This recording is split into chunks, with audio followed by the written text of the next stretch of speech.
roadway, which has just been constructed. I'll take you to the area, tell you much more about it in just a few moments, and a lot of other local news and information before I leave you for yet another beautiful day or evening in the neighborhood, the likes of which we do have a couple of more left here, and thankfully so during the Thanksgiving holiday.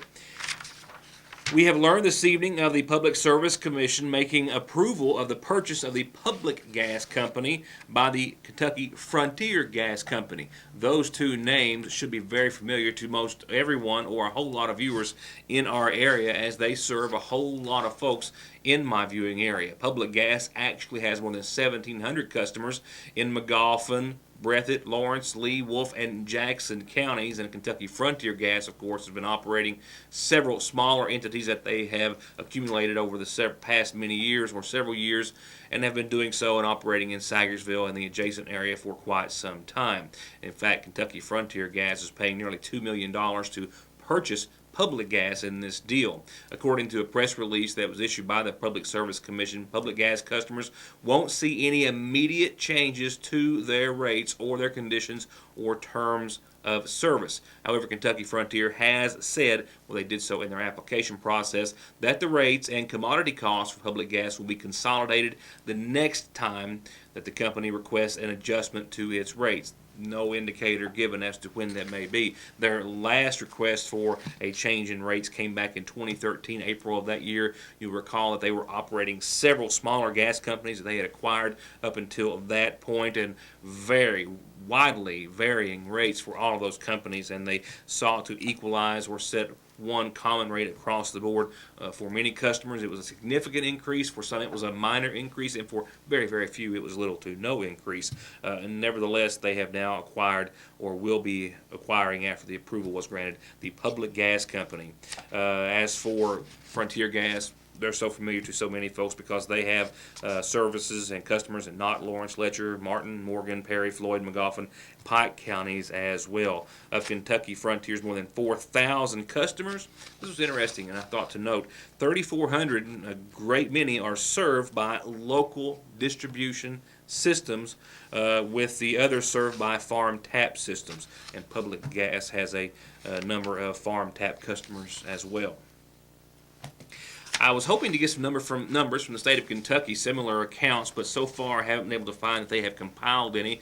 Should they, we will pass them along, but I thought it was interesting to note that in West Virginia they put some numbers together, and wow, what a season they've had. The opening of buck firearms season in West Virginia has racked up a massive one-day harvest of white-tailed deer. Over 20,000. State wildlife officials in West Virginia say that Monday's kill was up 77% over the year before. 77%.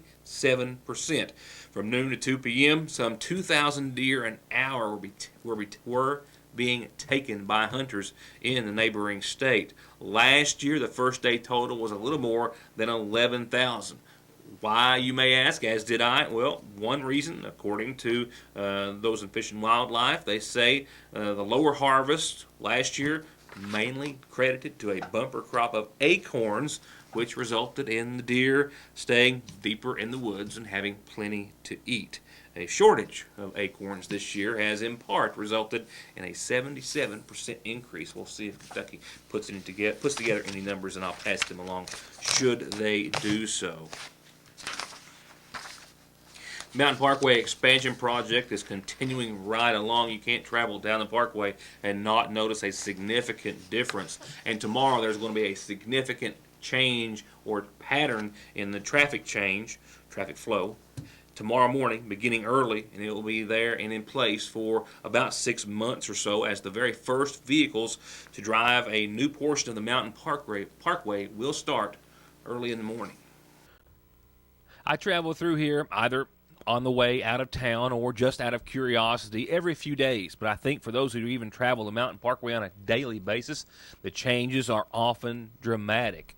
and they will be that way certainly for one specific portion of the Mountain Parkway, as motorists will be traveling on a newly constructed portion. Road crews are continuing to move forward with some major construction just to the west of Sagersville, and their progress is going to allow motorists to travel on the first new roadway from the Mountain Parkway expansion beginning this week. A traffic switch is actually scheduled to take place tomorrow morning right here in this location between mile point 70 and 71. And what that's going to do is that's going to shift both eastbound and westbound traffic from the existing road at Mountain Parkway to what will become the eastbound lanes ultimately of the expanded roadway. Traffic is going to be restricted, they tell me, to one lane from 8 a.m. until sundown while crews are working due to paving, and both lanes may be stopped intermittently throughout the day for some brief periods of time. Marshall Carrier, who of course we've had on the program on numerous occasions, tells me that the crews are working day and night to advance progress in the expansion of the Mountain Parkway. You may have noticed them working night shift in this area. He also says this is definitely a significant milestone as drivers can begin to use portions of a road that will ultimately improve transportation in eastern Kentucky. As for this new traffic pattern near the Gifford Road intersection in Magoffin County, it's going to be in place for at least 6 months. They say the project schedule depends on the weather, of course, during the winter season, when crews will actually complete work on the westbound lanes for this portion of the Mountain Parkway. And following completion of the westbound lanes, the Mountain Parkway in this section will be expanded to provide, of course, 4-lane access. And construction work is ongoing and easily noticeable along a nearly 6-mile stretch of the Mountain Parkway, basically between mile markers 69 and 75. Motorists, they say, should always be on the lookout and prepare to drive and slow to speeds of 45 miles an hour in this area during the construction phase. As for the bridge that I showed you as it was going into place, that 850 tons of concrete, those big beams that are going to create and have created basically a new bridge that will carry Gifford Road across the Mountain Parkway, that is to be completed sometime next year. That interchange at Gifford Road will provide access to the industrial park planned just to the north. It's scheduled to be open to traffic sometime early in 2017. And as I stood there today taking this video, look at the grade difference, the elevation difference, rather, in this particular portion of the expansion project, several feet higher over the existing Mountain Parkway. And as I panned over to take a look at the field, what will ultimately be a portion of the industrial park, you can too there see the dramatic change in elevation, a dramatic change all over the Mountain Parkway expansion project that will forever change the landscape and travel as we know it, not just in Magoffin, but in eastern Kentucky.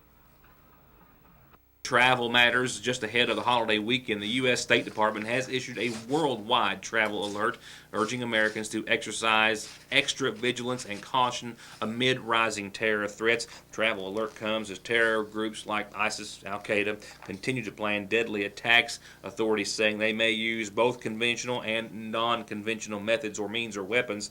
Local law enforcement agencies all across the nation as well were sent a joint intelligence bulletin from the FBI and the Department of Homeland Security. That bulletin did not contain or reveal any new details about the Paris attacks or specifics about any actual threat, as there have been no credible threats at this time for the future, but it did give authorities and police departments throughout the country some needed information to face the new threat. This warning is just ahead, of course, of the Thanksgiving holiday travel season, where the Transportation Safety Administration is expecting 40% more airline travelers than they see on a regular basis. They'll be among the 47 million people driving, flying, taking the rail, or traveling in one form or another to see their relatives, friends, or loved ones this Thanksgiving season. While there are no credible threats in the United States, the new global travel alert warns people to exercise caution in large crowds and in public places, particularly during the holidays and at holiday events. There is some good news in all this. If you are traveling in one particular form or fashion, you'll be doing so a bit cheaper. And for those who will be making the trek to Grandma's house, or wherever for that matter, by automobile, we'll be doing so with less money in the tank. Some of the lowest gas prices in years due to oil prices. Oil prices, of course, have been down for quite some time. Global prices actually did rise today, in part and mainly in part due to Turkey shooting down the Russian jet on the Syrian border, fueling new tensions in the Middle East crude oil fields, which today led to West Texas Intermediate for January delivery going up 38 cents to 42.13 a barrel. Brent North Sea crude for January went up 68 cents today to 45.51 a barrel.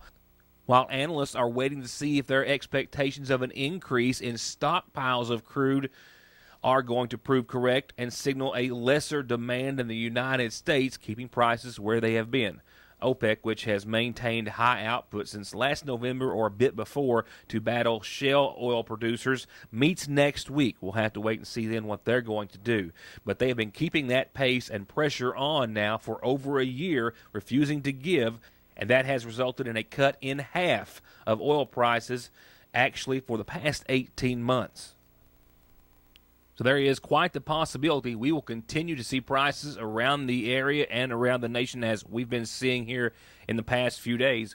$1.85, $1.87, under $2 a gallon for gasoline, making it a little bit easier on those folks who are going to take to the roads this holiday season. A couple of quick announcements on tonight's McGoffin Farm Bureau community calendar. They've set their dedication for this weekend at the Elk Creek Free Will Baptist Church. Their new facility is going to be officially dedicated this Sunday at 2, and you are now officially invited to join them. What a beautiful day that will be for those folks. They've been working very, very hard. A reminder that Rumpke will be running and collecting garbage on this Thursday, Thanksgiving. They will be doing so very early in the morning to allow their employees to get back and spend the latter part of the holiday with their families. So get it out early or late the night before if you want your garbage collected on Thanksgiving, because they will be running. Here tonight's funeral service announcements, I believe we have one announcement in lieu of a loving memory. First, though, one quick reminder, if you have a birthday, anniversary, or other announcement like you just heard, this is how you get them on the show. Mail, phone, fax, email, Facebook. Remember, Your News Today can be seen the following day on the internet in case you missed it the first time or need to catch it again on our website at yournewstoday.com. Our last announcement for this Tuesday comes in loving memory of Richard P. Love Sr. of Royalton, sadly missed for 43 years.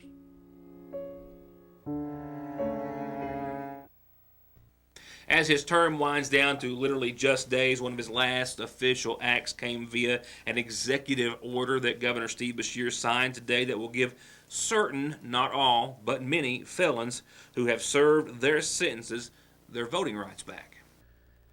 The governor stressed that those who will get their voting rights back will not be felons who were convicted of violent crimes, sex crimes, bribery, or treason. Those who have already completed their sentence and will qualify or meet the criteria have to fill out a form to get their voting rights back. He said that, quote, "The right to vote and the right to hold office are fundamental foundations of our democracy, yet in Kentucky it's estimated that we deny those rights to over 180,000 adults." He says, why? Simply because at some point in their lives they've been in trouble with the law. We ignore the fact that they have paid their crimes. The governor says that Kentucky is one of only 4 states in the entire nation where restoration of their voting rights is not automatic for these types of convicted felons. And while he says he has supported legislation over the past several years to restore rights, he says that he wanted to take it a step further and let the legislative process afterwards or beforehand play out before he stepped in with this executive action like he's done near the end of his tenure. He says felons who do not meet the criteria can still apply for restoration through the long-standing traditional process that has stood within the governor's office. Matt Bevin, governor-elect, has previously, throughout his running for governor and at other times, supported voting rights being restored for certain offenders and is expected to agree, at least in some part, if not completely, with today's executive order. As far as terms or stipulations, the individuals must have fulfilled the terms of their sentence, whether it be prison, probation, or restitution. They can have no pending cases, charges, or pending arrests, and once again, they could not have been convicted of violent, sex, or other serious crimes, bribery, or treason. Before I close out the show, nothing new to add tonight in lieu of the indictments which were handed down as it pertains to the election here in McGoffin County. Those 4 individuals, including local McGoffin County Magistrate Rooster Reisner, still set to appear before a federal judge. Set for December the 7th, they are to appear before probation and parole within 48 hours after receiving that summons, which we had an official copy of yesterday. I want to stress nothing new on that front as of now in relation to a lot of phone calls I've had in the recent moments here leading up to tonight's early program. With that said, I'm out of here for ball game. Imagine that. Excitedly so. We will talk about the forecast right now before I leave you with tonight, partly cloudy, a low of 33. Look at what a beautiful Wednesday we've got in front of us. 59, sunny, clear across the board, a nighttime low of 41. Just a beautiful Thanksgiving Eve, and I hope it's the last work day for everyone out there this week. And I know Rumpke's working Thanksgiving, and a lot of other folks will be as well. They'll be doing so under some beautiful conditions. This is the peak of the holiday week, the forecast period, and maybe of my show, you might say. 63, mostly sunny degrees on Thanksgiving with a low of 46, partly cloudy skies late. It's going to be a beautiful day to do whatever you're doing this Thanksgiving. Temperatures are going to hold steady throughout your Friday. We will see partly sunny skies, 64 degrees. I've got a 30% chance of showers, mainly after 4 o'clock Friday. By Friday night, showers will be likely, clouds will be on the increase, and that will be a trend that will continue into your Saturday with this next front that gives us clouds and showers across the board on your Saturday and colder air, 55, 42 for your respective high and low for your holiday weekend. So maybe a good day to sit back and digest. I'm thinking probably for the male population, maybe a lot of the female population, maybe shopping. Don't want to, not that it might not be the other way around, just saying. 55-43 for your Sunday. More clouds and a chance of showers into your Sunday as well to the tune of 50%. And that cloudy and rainy pattern will take us out of November and into December and for the first several days of it. November ends on Monday, mind you. And this show ends just about now. And once again, I find myself out to a middle school ball game to catch Andrew, hopefully shooting some hoops. And once again, I say good night. Thank you for watching, and hope to see you back here tomorrow for more news that you'll only see with me. It will be the last program for this holiday week. We're working very hard on bringing you any breaking or major stories that we'll need to cover before we do so, that being leave you. McGoffin County Fiscal Court did meet in special session earlier today. We had a camera there, a report, and other news will follow on tomorrow's program. Thank you for watching, and have a good night.